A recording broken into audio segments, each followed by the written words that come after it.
Check করে ঢুকাই আর বিকেলে চেক করে বের করে দেখা যাবে শত শত কোটি টাকা তারা নিজেদের দুর্নীতি। সুতরাং এখানে আমাদের নিজেদেরকে দুর্নীতি মুক্ত হতে হবে। আমরা যেটা একবার বলছেন যে আমরা নিজেদের যদি দুর্নীতি মুক্ত করতে না পারি তাহলে দুর্নীতি কমিশন করা, দুর্নীতি পরিশোধ করা বা আমরা আরো যত কথা বলি এগুলি কথার কথা আমরা আধুনিক কাজ আছে। 8 বার উদ্রাহস করিয়া যিনি গতকালকে আমরা 25 দিন আমরা ধরছি 125 কার্টন সোয়াবিন ছেড়ে ট্রিপল দিয়া ডেকে কারণ তারা ধৈর্য না হয়ে থেকে যা লোকে রাখছে কেন সে নিজেকে খুব ইমানদার বলতে স্যার আমি 8 বার উদ্রাহস কেমন মুভমেন্ট দেখলাম। এই ধরনের মুভি যেহেতু এই দেশে আছে, এই দেশ থেকে দুর্নীতি উদ্ধার করা মুক্ত করা খুব কঠিন, সেটাকে নিয়ন্ত্রণ করা যায় কিনা এই চেষ্টাটা আমরা সবাই, কারণ আমরা প্রত্যেকটা মানুষ নির্মোহ যদিও আমাদের সরল হয়ে বলেন আপনাকে তো আসলে আমি করোনা পর্যন্ত আমার মোহ আছে, এই মোহ যতক্ষণ পর্যন্ত আমরা ত্যাগ করতে না পারবো ততক্ষণ পর্যন্ত এই দুর্নীতি দমন করা খুব কঠিন হবে। এবং যারা দুর্নীতি নিয়ে এখন কাজ করেন তার পিছনে কিন্তু আবার নজর লাগিয়ে দেওয়া যে তারা আসলে কি করে। এমন একটা পরিস্থিতিতে আমাদের যে 5 আগস্টের আমাদের এত জীবন গেল এরাও কিন্তু এখন দেখা গেছে যে এদের মধ্যেও এখন মারামারি ঢাকা বিশ্ববিদ্যালয় তারাও এখন বৈষম্যহীন বলা হয়েছিল, এখন তারা নিজেরাই বৈষম্য মধ্যে জড়িত হয়ে গেছে। তার মানে তারা আমাদের সন্তান, তারা আমাদের ভাই, তারা আমাদের লোক। এই জন্যই আমরা প্রত্যেক যদি আমাদের করতে না পারি তাহলে দুর্নীতি পরিশোধ করি আর সমন্বয় পরিশোধ করে কোনো কাজে আসবে। আমরা সবাই যদি একত্রে একনিষ্ঠভাবে যদি মনে করি যে আসলে আমি দুর্নীতি করবো না এবং যিনি দুর্নীতি করেন তাকে আমরা যে কোনোভাবে তাকে আমরা প্রতিহত করার চেষ্টা করবো, এই মানসিকতা যখন সৃষ্টি না হবে তখন এই দুর্নীতি যাবে না।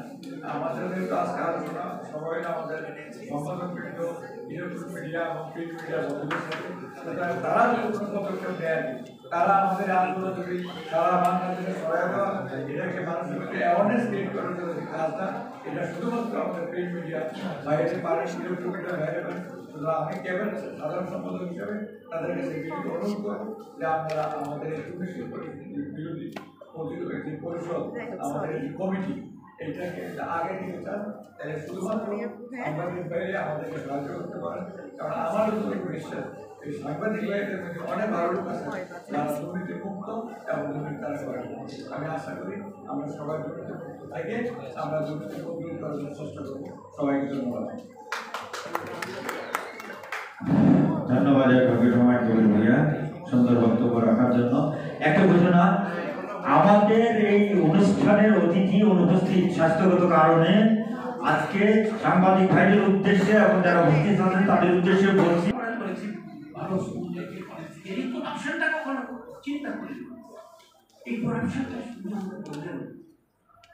আমরা গুনাহ হবে কি চাই এই ঘুষটা যে চায় তখন আমি বলছি এই ঘুষটা যে দিব ভাই এটা পরিবারের হুজুর আমাকে বলছেন, তখন আমি বললাম যে ঘুষটা যে দিলে ঠিক না, আপনি আমাকে বললেন আমি কি করতে পারি। তখন উনি বললেন যে তুমি যদি টেন্ডার দিয়ে যে সবচেয়ে যদি কম হয় তোমার প্রাইসটা আর তুমি যদি ব্যবসাটা না পাও তাহলে ঘুষটা দিয়ে কামাটা দেখবে যে তুমি তোমাকে ডিপ্রাইভ করেছে সেজন্য তোমাকে বাধ্য হয়ে ঘুষটা দিতে হয়েছে, সেজন্য তুমি ব্যবসাটাকে যে আপনি জিনিসটা বুঝতে পেরেছেন। আমি যদি লোয়েস্ট হই বাস করি যেখানে 100 টাকার চুলকে গাছে পেতে পিটায় আর হাজার হাজার কোটি টাকার চুলকে আমরা ছাড়া থেকে বসতে পারি। আমাদের এই মানসিকতা পরিবর্তন করতে হবে। আমি এখানে অনেক দুর্নীতি নিয়ে কথা বলছি, আমি কিছু সূক্ষ্ম দুর্নীতি ব্যাপারে আলোচনা করছি। খাদ্য মজুত করলে আমরা না পাওয়ার কারণে দাম বেড়ে যাবে, আমাদের পকেট থেকে টাকা চলে যাবে।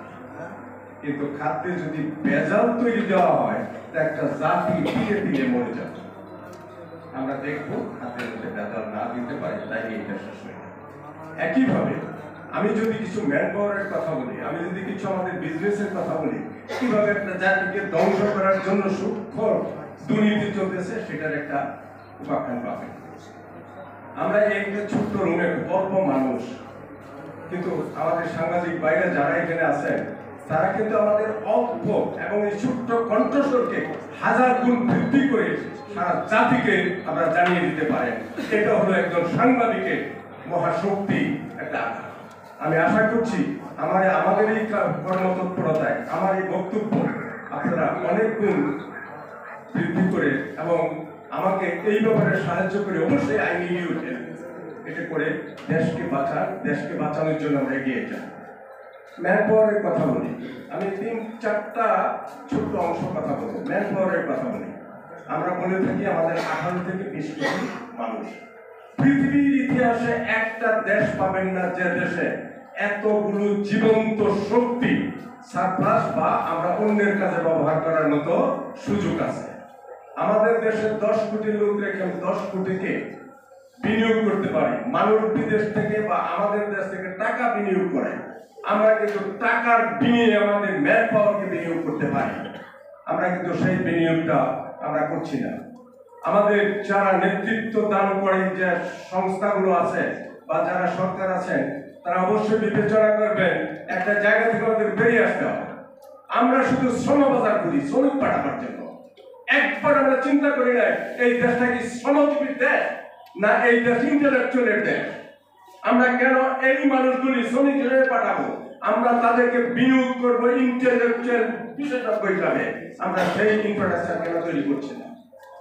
আজকে যেভাবে চলতেছে আগামী 20 বছরে আমরা এই দেশটাকে একটা শ্রমিকের দেশ তৈরি করবো।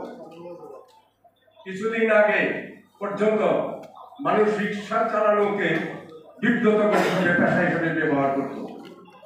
রিক্সা ইজ রিপ্লেস বাই অটোস। সত্য হাজার হাজার অটো গ্রামে গঞ্জে আছে, কিন্তু অটো চালানোকে তারা বিব্রতকর পেশা হিসেবে এখন গ্রহণ করছে না। যে ছেলেগুলো বিদেশ থেকে পয়সা কামাই করে দেশের উন্নয়নে কাজ করত, সে লোকগুলো আজকে আপনার পকেটের টাকা আমার পকেটে, আমার পকেটের টাকা ওর পকেটের টাকা তার পকেটে। একটা টাকা যেখানে দেশের কন্ট্রিবিউশন করছে না, অথচ একটা বিরাট শক্তি ধ্বংস হয়ে যাচ্ছে। এটার মধ্যে মারাত্মক একটা দুর্নীতি আছে।